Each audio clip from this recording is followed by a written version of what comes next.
پاکستان کې څه کار کوي؟ شاول چولی مصر سورو د کوم ځای اصلي کې؟ د جاتی د ایدگاه عبدالعزیز. صدها خانواده افغان که از پاکستان به قندهار عودت کردند از حکومت سرپناه و کار می‌خواهند. آنان میگویند با آنکه در پاکستان با مشکلات زیاد دچار بودند اما کشورشان هم خالی از فراز و نشیب‌ها برایشان نیست. په کورنۍ کې څو نفر است؟ 12 نفر. څو تر اتلس کال زیات مردانه دي؟ در اتلس کال یو زیات. این عودت کنندگان میگویند آنان به دلیل افزایش آزار و اذیت پلیس پاکستان دوباره به کشور برگشتند.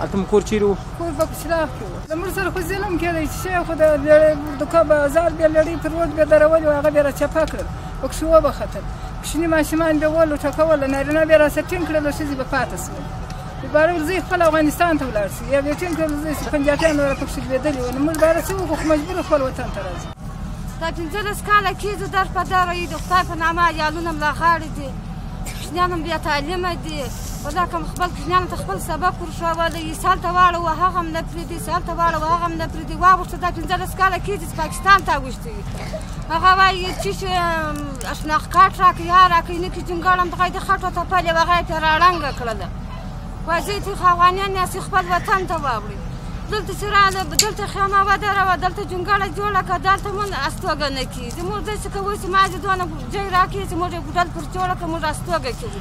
قندهار از 6 ماه به این سو شاهد برگشت 1400 خانواده از پاکستان بوده و این روند با برگشت روزانه 50 تا 60 خانواده همچنان ادامه دارد. این برگشت کنندگان از حکومت میخواهند تا به وضعیتشان رسیدگی کند. برته دایرالو دلته اوس دغه شی ولا کلو زور مو اوس وړو ته چې د خدای پر دې نو کې وړه راکړي چې ولا ډوډۍ وخورو یو شی وخورو چیرې واړو چیرې کښینو جایداد غواړو ورور پر ځای باندې د خدای پر لیاز دې کونډې کې مالو سره ځای کوي خدای ته دې وګوري قرآن ولې دا چې موږ سره کېږي زه به ښوم حسونه یې ولم د نسب ځکه وکړم.